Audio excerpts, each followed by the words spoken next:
Pero ¿qué es la disbiosis con peras y manzanas?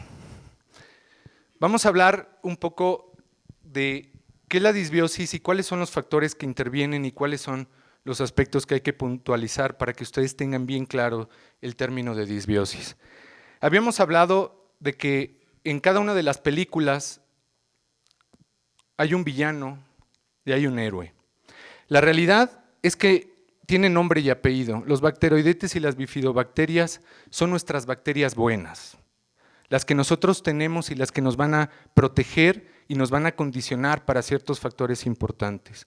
Y los villanos de las películas les vamos a llamar clostridiales y actinomicetos, algunos quienes hablan como levaduras. Pero por lo tanto, hablar de bifidobacterias y clostridiales, estamos hablando de que debemos de tener un mayor número de bifidobacterias con respecto a los clostridiales. Hablar de disbiosis es hablar de que este número de clostridiales se empieza a incrementar y que empieza a estar por arriba de los niveles de bifidobacterias y bacteroidetes. A nosotros a eso le denominamos disbiosis o desequilibrio. Pero para entender un poquito más por qué decirle que las bifidobacterias y los bacteroidetes son los buenos de la historia, tienen que entender por qué son los buenos de la historia. Regulan el sistema inmunológico. De manera inicial, cuando nosotros nacemos, estas bifidobacterias están en contacto directamente con nuestro sistema inmunológico y nos ayudan a regular y a diferenciar lo propio de lo no propio. O sea, empiezan a estimular a nuestros anticuerpos y linfocitos B y macrófagos para desencadenar una respuesta inmunológica. Por lo tanto, nos ayudan a regular y a poder determinar una respuesta inmune adecuada. Sintetizan, ojo, sintetizan. Ellos forman vitaminas del complejo B, vitamina K, vitamina D y algunos oligoelementos. O sea, favorece la absorción de algunos oligoelementos. De aquí la importancia, porque al tener disbiosis, el paciente, uno de los síntomas cardinales es cansancio extremo y fatiga crónica. Porque al no tener estas bifidobacterias, están contraponiendo mucho de este fenómeno. Metabolizan sustancias no digeribles como derivados de los carbohidratos y algunos alimentos no digeribles de la dieta. Por lo tanto, este metabolismo es muy importante para favorecer esto. Y si me apuran, la participación más importante de las bifidobacterias es la producción de aminoácidos de cadena corta. Los dos más importantes que les puedo exponer ahí es el butirato y el propionato. Son dos aminoácidos de cadena corta que tienen dos influencias muy específicas y muy determinantes para el funcionamiento y la estabilidad del ser humano. Contemplando el propionato, interviene con el metabolismo de las sincretinas. Las sincretinas se producen a nivel intestinal para favorecer la secreción de insulina y disminuir los niveles de glucosa a nivel de sangre. Evidentemente, la participación del propionato está interviniendo en la regulación del metabolismo de la glucosa. Y a su vez, el propionato también interviene con la lipoproteína lipasa, en la cual degrada ácidos grasos, triglicéridos, kilomicrones, para poder determinar y regular el metabolismo de los ácidos grasos para obtención de energía. Entonces, vean ustedes la participación de los trastornos metabólicos de la microbiota. Dentro de las explicaciones por qué se correlaciona con pacientes con diabetes, con pacientes con hipertrigliceridemia, hipercolesterolemia. Por otro lado, el butirato participa a nivel intestinal, dando y favoreciendo la motilidad intestinal, favoreciendo el equilibrio específico para la absorción de algunos micronutrientes y para la síntesis de algunos neurotransmisores. Neurotransmisores como serotonina, noradrenalina y acetilcolina. Ahí viene lo del intestino, tu segundo cerebro, la participación del butirato y aminoácidos de cadena corta. Lo que todos los pacientes refieren y hablan de las alteraciones emocionales repercutidas a nivel intestinal. Pero los malos de la película, los clostridiales y los actinomicetos, ¿qué hacen? Generan putrefacción de alimentos no procesados. Realizan aumento de radicales libres de sulfuro de hidrógeno. Por eso los clostridiales, al incrementar el sulfuro de hidrógeno, generan gran distensión abdominal. Llegan a generar trastornos de fermentación y alteraciones en la oxidación del butirato y el propionato. Por lo tanto, estos clostridiales interfieren con la actividad de las bifidobacterias, teniendo las alteraciones y promoviendo que no se secrete adecuadamente butirato y propionato. Estimula el crecimiento de agentes patógenos. Lo hablábamos anteriormente, agentes patógenos. Salmonella, Shigella, Helicobacter. Por eso el paciente con disbiosis tiene infecciones recurrentes y no solamente digestivas, infecciones recurrentes de la garganta, de vías urinarias, de vías respiratorias, porque el tener disbiosis te hace más susceptible a tener infecciones recurrentes y que tu sistema inmunológico esté alterado. Y obviamente favorecen a la fermentación de la materia fecal y metabolizan las sustancias no digeribles. Pero esta formación de la microbiota, ¿cómo se forma? ¿En dónde empieza? Habían hablado anteriormente que ya hay estudios que han demostrado que la microbiota se forma incluso a nivel intrauterino. Esto es un hallazgo bien importante, porque antes Mitsuka, que vamos a ver ahorita el diagrama de Mitsuka, decía que nosotros como ser humano estábamos en contacto con bacterias, levaduras, hongos y virus a partir del nacimiento y del canal del parto. Hoy en día ya no. Se sabe que a nivel intrauterino, líquido amniótico y al estar en contacto, ya estamos en contacto con bacterias, ya estamos en contacto con agentes propios de la madre. Por eso cuidar mucho el aspecto nutricional durante el embarazo. Por eso cuidar mucho desde el embarazo el uso de antibióticos, de fármacos y de corticoides durante el embarazo, porque desde ahí ya está interviniendo en ese aspecto. Cuando nosotros nacemos, las primeras 24 horas al nacimiento, esta parte es bien importante, 24 horas al nacimiento, Mitsuka nos refiere que llegamos a tener gran cantidad de bacteroidetes y de bifidobacterias. Este gran contenido de enterobacterias, a ver si les resuena, enterobacterias, E. coli, algunos agentes patógenos. Tú dirás, ¿cómo en las primeras 24 horas tenemos agentes patógenos? Pues eso es lo que nos ayuda a que el niño en las primeras 24 horas empiece a formar anticuerpos y empiece a tener un sistema inmunológico adecuado. Es nuestro sparring esa parte de la microbiota. Entonces las primeras 24 horas de vida al nacer tenemos gran cantidad de bifidobacterias y de enterobacterias. Después de esas 24 horas de vida, cuando empieza la lactancia y el primer consumo del calostro materno, empiezan a descender estas enterobacterias. ¿Por qué? Porque yo ya empiezo a tener un aspecto inmunológico que está interviniendo en este factor y entonces empiezan a bajar las enterobacterias y las bifidobacterias empiezan a aumentar hasta el primer año de vida. La etapa de la infancia, o sea, estamos hablando del año hasta los 6, 7, 8 años de vida, en donde los bacteroidetes y las bifidobacterias empiezan a tener un gran renombre. Fíjense ustedes cómo este periodo de la infancia es tan importante, porque estas bifidobacterias, las buenas, son las que vamos a tener hasta que lleguemos a la muerte. Por lo tanto, ese es el periodo más importante para poderla considerar en esta forma de presentación. Y ya empieza a ver la presencia de clostridiales, el malo de la historia. Empiezan a incrementar los clostridiales y se empiezan a tomar fuerza. En la adolescencia hay una lucha de bifidobacterias con clostridiales. De hecho, es una de las explicaciones por qué el adolescente empieza a tener cambios de humor, irritables, empiezan a tener asociadas a depresión.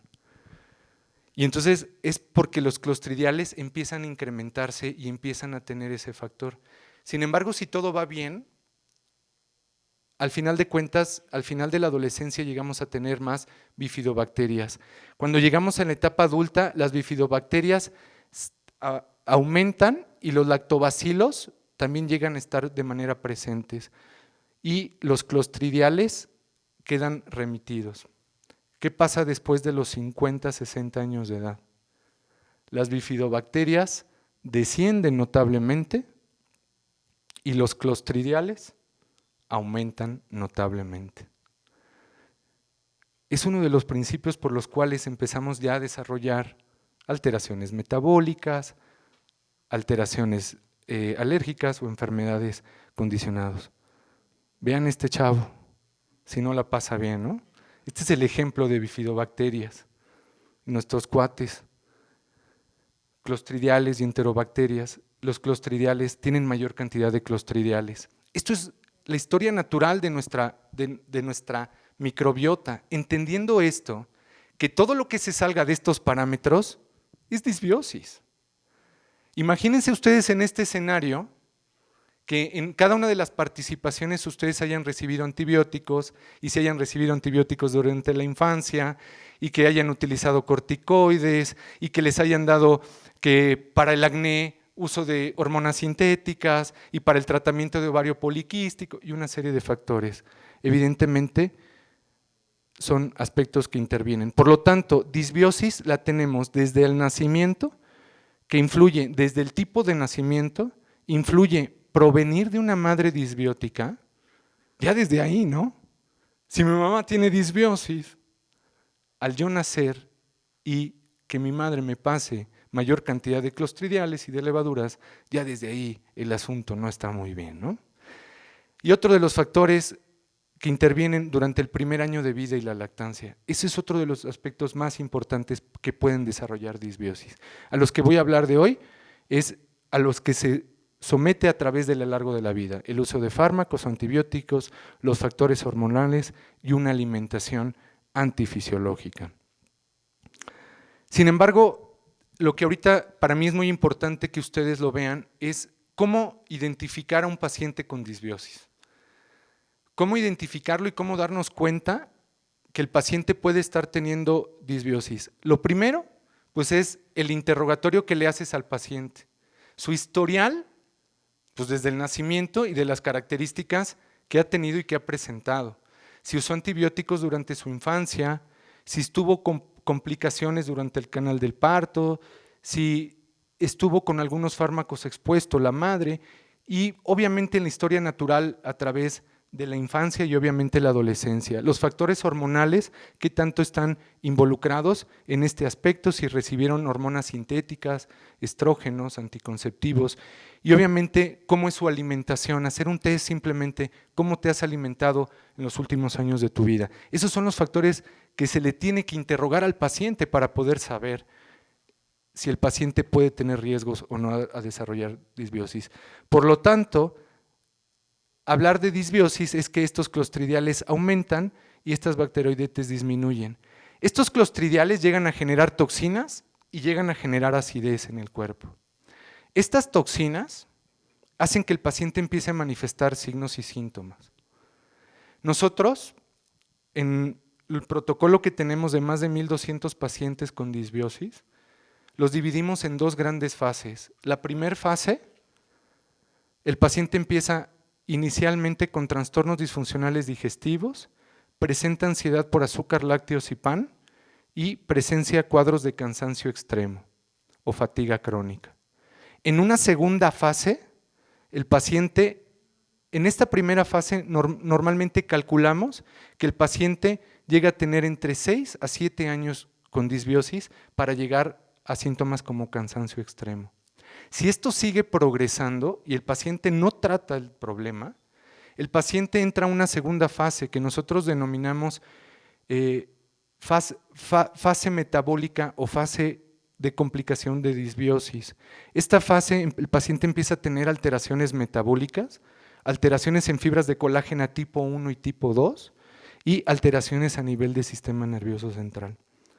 Voy a adentrarme a cada una de estas fases y van a ver cómo empezó su problema de manera inicial. La primera fase, hablábamos de los trastornos disfuncionales digestivos que progresa ansiedad por azúcar y por pan y después llegamos a tener cansancio extremo. Esta primera fase de los trastornos disfuncionales digestivos, el paciente inicialmente empieza, su síntoma cardinal en el paciente con disbiosis es distensión abdominal. Ese es su síntoma cardinal, distensión abdominal. Tal es el síntoma y tan frecuente es que ya ni siquiera nos damos cuenta cuando estamos distendidos. Desde que nací distendido, doctor. Realmente yo ya no lo puedo identificar. Estoy pachón, ¿no? La realidad es que este grado de distensión es que sabemos que los clostridiales generan abundante gas intestinal y promueven el desarrollo de la distensión. Después el paciente empieza a tener síntomas como gastritis o reflujo. Síntomas, vuelvo a lo mismo, muy cardinales y muy comunes. Y que la industria farmacéutica, ahí va el omeprazol, la ranitidina. Tenemos pacientes que dicen, tengo 22 años tomando omeprazol. Gracias, doctor. Al final de cuentas, ya es algo tan normal y tan común.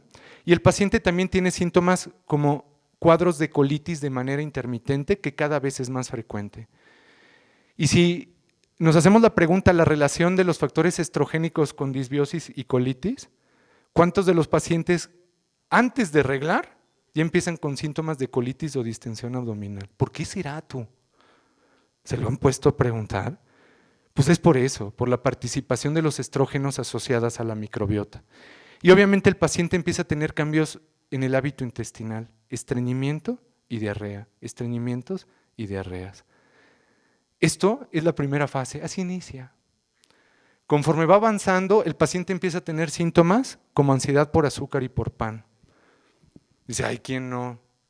Pues sí, la realidad, pero es un tipo de ansiedad que el paciente la refiere. Doctor, yo paso un ayuno intermitente y estoy que mato a alguien. De verdad, empiezo a tener irritabilidad, me cambia el humor, necesito estar comiendo forzosamente algo. ¿Por qué? Porque empiezan los clostridiales a generar diferentes toxinas que condicionan síntomas específicos para el paciente. Y esto sigue progresar de tal manera que el paciente llega a tal grado de elevación de levaduras de clostridiales que el paciente dice, ya cuando lo consumo realmente se exacerban mis síntomas, ya no lo puedo consumir. Y por último, en la fase 1, el paciente presenta fatiga crónica o cansancio crónico.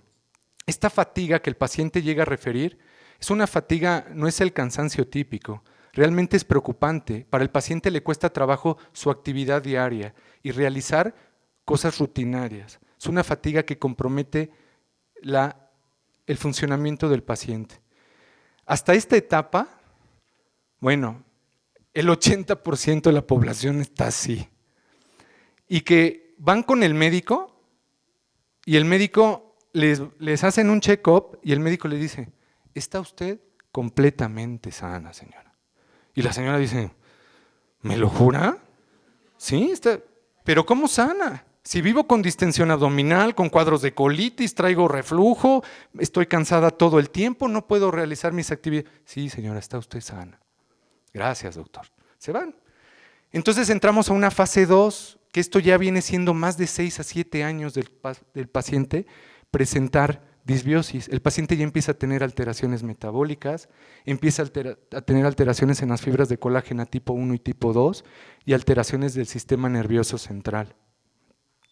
Esta fase 2 normalmente se llega a presentar 7 a 8 años después.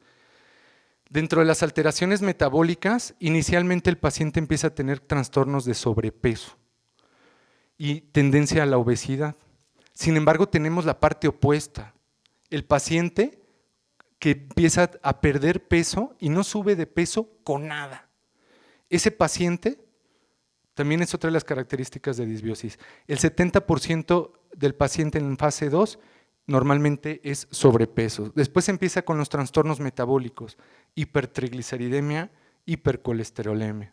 Pero hoy en día también tener hipertrigliceridemia es tan normal que ya está, ya, ¿qué chingados le hago?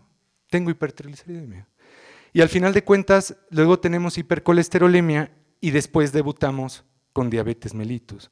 Hace 20 años te decían que eras diabético y era que decir, me cayó la maldad, ¿no? O sea, me preocupaba. Hoy ser diabético ya está nice, creo.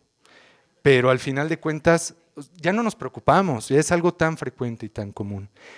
Después, si sigue progresando esto, las alteraciones de las fibras de colágeno, el paciente empieza a referir que empieza a tener resequedad de piel, empieza a tener caída de cabello y uñas quebradizas. Y volvemos a lo mismo, síntomas tan comunes, tan inespecíficos, que ni siquiera los tomamos en cuenta. El problema es cuando ya hay afectación de fibras de colágeno tipo 2. El paciente empieza a tener lumbalgias, cervicalgias, empieza a tener trastornos musculares y lo primero que dice, ya me llegó la edad, ahora sí, ya me llegó la edad, ¿no? Cuando en realidad son toxinas generadas a través de estos microorganismos. El paciente empieza a tener artritis reactiva. El paciente empieza a tener manifestaciones articulares, rigidez y cuadros de artritis reactiva que también son inespecíficas. Vas con el médico y vas, prácticamente te mandan un antiinflamatorio y de ahí no pasa y seguimos agregándole fármacos a la historia natural de la enfermedad. El paciente empieza a tener datos de tendinitis como fascitis palmar o fascitis plantar. He tenido pacientes que llegan al consultorio prácticamente con una fascitis que no pueden ni siquiera mover el dedo. Y que prácticamente volvemos un poco a lo mismo. Llegamos al uso de corticoides, llegamos al uso de fármacos y seguimos dándole. Posteriormente, de la fase 2, dentro de los últimos síntomas que el paciente ya empieza a presentar y que ya verdaderamente se empieza a preocupar, el paciente dice, esto ya no es normal, empieza a haber alteraciones a nivel de la serotonina. El paciente muestra depresión, alteraciones del estado de ánimo y llanto fácil. Van con el mismo médico y ¿qué les dice el médico? Señora, ya está usted loca. Al quien tiene que acudir es al psiquiatra, ¿no? Al final de cuentas dice, usted no tiene nada. Y esa es la medicina que se hace, ¿no? Usted no tiene nada. Pero el paciente dice, pues tal vez sí, ¿no? Me siento triste, lloro por todo, estoy ya casi que mato a mi marido, entonces hay algo que no esté bien. Si el paciente puede tener manifestaciones relacionadas con noradrenalina, si no es depresión, el paciente tiende a la ansiedad, a trastornos de déficit de atención, incluso en estadios más graves ataques de pánico. Estos relacionados con norepinefrina. Y si esto sigue progresando, puede llegar al paciente a tener alteraciones de acetilcolina, que el paciente principalmente inicia con periodos de mareo o vértigo, tinnitus o zumbido de oídos. El paciente refiere esa sensación que flota, así lo pongo porque así lo refieren tal cual, incluso datos de disautonomía. ¿Cuántos de ustedes, mujeres, a los 12, 14, 15 años tenían hipotensión, mareo, lipotimia, cambios de la posición, empezaban a tener síntomas como manos y pies frías, frío todo el tiempo, o al revés, sudoraciones profusas? Y ya todo es o menopausia o trastornos emocionales. Pero esto sigue progresando. Haciendo un resumen, la fase 1 lo engloban los trastornos disfuncionales digestivos, ansiedad por azúcar y por pan y cansancio extremo. Y en fase 2, el paciente empieza con alteraciones metabólicas, alteraciones en la fibra de colágena y a nivel del sistema nervioso central. 10 años después, el riesgo a desarrollar leaking gut o intestino permeable. A lo que la mayor parte de los que estamos aquí, en alguna etapa, ya tenemos datos de intestino permeable, en donde el intestino permeable, que ya hablaron demasiado en ese sentido, es que las asas intestinales, hay algunas proteínas que condicionan que el enterocito esté unido y que a través del tiempo estos microorganismos, los clostridiales, llegan a penetrar estas uniones y empiezan a generar permeabilidad del intestino, favoreciendo que diferentes sustancias entren al torrente sanguíneo, estimulando macrófagos, anticuerpos, linfocitos B, linfocitos T, que van a estar condicionando diferentes trastornos que ya lo hemos comentado. Y evidentemente hay daños a nivel no solamente de las vellosidades, sino también en la mucosa, en el enterocito, produciendo la formación de anticuerpos. Y de manera muy sencilla, estos anticuerpos, cuando nosotros los relacionamos, llegan a condicionar enfermedades autoinmunes. Esta es la propaganda del leaking gut. Tan sencillo como esto. La realidad es que todo lo que consumo y todo lo que tomo, al final de cuentas va al torrente sanguíneo. provocando una reacción. Al paciente yo le explico, es como si te pasaras alimento por la vena. Es como si te pasaras alguno de cualquier producto que tú me quieras llamar. Ahorita es gluten y gluten y gluten. Pero no importa gluten o no gluten. El paciente con leaking gut genera alergias a la fruta, a la anafruta, a la carne, a la no carne. No importa, porque cualquier alimento en un paciente con leaking gut va a penetrar y va a formar una reacción inflamatoria. Y entonces la primera pregunta que yo les hago es, ¿le debemos de tener miedo a los alimentos? O mejor entender el concepto de leaking gut y que no son los alimentos exclusivamente los que… Porque hay pacientes que dicen, es que doctor, ya es todo. Ya no hay nada que no me pueda determinar. Nosotros lo dividimos el leaking gut en 3 fases. Primero, el paciente no tolera lácteos. Segundo, el paciente no tolera gluten. Tercero, el paciente ya no tolera ni la glucosa. Ese es un estadio 3 de leaking gut. O sea, ya no toleras absolutamente nada. Por lo tanto, de los anticuerpos, habíamos dicho que el síndrome de intestino permeable lo dividíamos en los trastornos alérgicos, que esos trastornos alérgicos se pueden relacionar con rinitis atópica, dermatitis atópica, asma bronquial, incluso episodios de choque anafiláctico.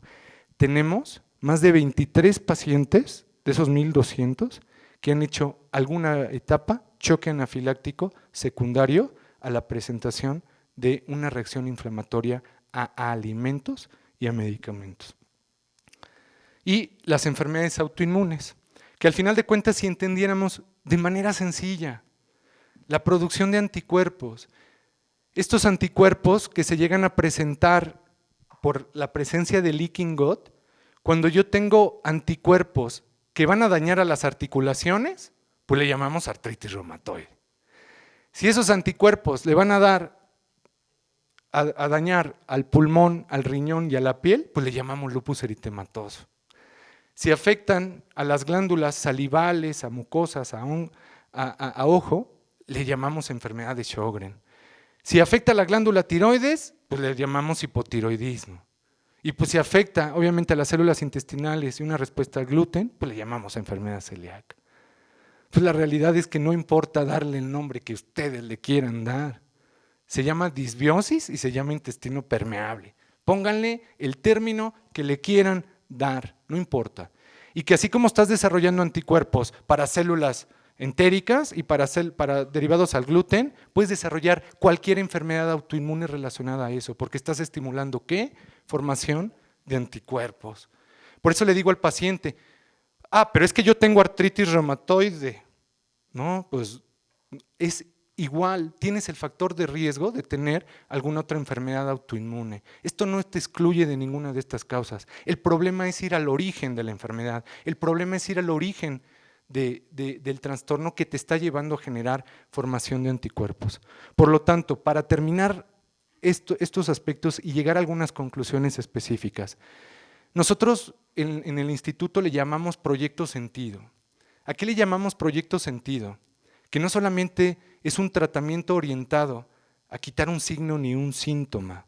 No es intentar evitar bajar los anticuerpos, antigliadina, para poder decir que estás mejorando. No solamente vamos fundamentados a evitar, porque ahorita todo lo que escuchábamos era decir, estamos intentando de alguna manera, esto no se cura, hay que intentar nada más controlar. El proyecto sentido realmente es cambiar un poquito el chip de los pacientes para entender desde dónde viene el origen, hacia dónde va y qué debemos de hacer.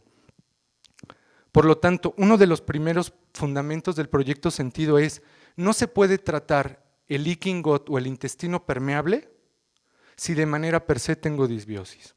Así de sencillo. Nos preocupamos muchísimo de la enfermedad concomitante y de la complicación. Pero yo no puedo tratar intestino permeable si el paciente sigue teniendo disbiosis. Y entonces dice el paciente, tengo intolerancia al gluten, pero si sigues consumiendo altas cantidades de glucosa, pues estás fomentando la disbiosis. Y si estás fomentando la disbiosis, estás generando más riesgo a intestino permeable. Por lo tanto, no podemos tratar nada si no empezamos tratando la disbiosis. Ese es el primer principio. Dentro de este proyecto sentido, nosotros tenemos retirar el factor agresor. Evidentemente, evitar a toda costa el uso de antibióticos, evitar a toda costa el tratamiento de hormonas sintéticas. Créanmelo ustedes, tenemos pacientes que incluso en la consulta nos dicen, aquí está la doctora Minerva, que no nos puede negar, que nos dicen, quíteme lo que sea, pero no me quite mis hormonas, por favor, doctor. Tengo 12 años tomando hormonas y mire mi piel y mire no sé qué y que el bochón. No podemos tratar nada si el paciente sigue consumiendo, evidentemente, tratamiento hormonal sintético. Y obviamente evitar el uso de corticoides, que verdaderamente imagínense ustedes el conflicto que tenemos en el paciente con asma bronquial, con rinitis atópica o dermatitis atópica. El reto para nosotros de intentar evitar el uso de corticoides, o pacientes que ya tienen lupus o artritis o Sjögren, que ya están, a veces son corticodependientes. Evidentemente, eso sí nos complica muchísimo la etapa del tratamiento, pero eso nos habla del proyecto sentido que nosotros tenemos. La siguiente etapa es, obviamente, determinar al paciente qué dieta le vamos a dar. Ahorita se ha hablado de dieta FODMAP, la doctora más adelante va a hablar de algunos conceptos nutricionales que no me voy a detener, ni voy a explicar nada de esto. Valorar dietas antifúngicas, dietas obviamente para pacientes celiáticos o dietas mediterráneas, dependiendo qué estructura y qué características tiene el paciente, se le va a determinar el tipo de alimentación que nosotros le vamos a dar. Y por último, lo que nosotros determinamos con la abreviatura de Alevian-Prepro. Esto viene siendo en función a cada una de las etapas del paciente con disbiosis, consideramos dar oligoelementos, algunas vitaminas específicas, antifúngicos naturales, porque no podemos usar antibióticos, la utilización de prebióticos y la utilización de probióticos. Esta pirámide la estamos generando a través de la institución y la estamos promoviendo cada vez no solamente en los pacientes, sino en foros importantes a nivel nacional para poder empezar a hablar un poco más de estos tipos de tratamiento.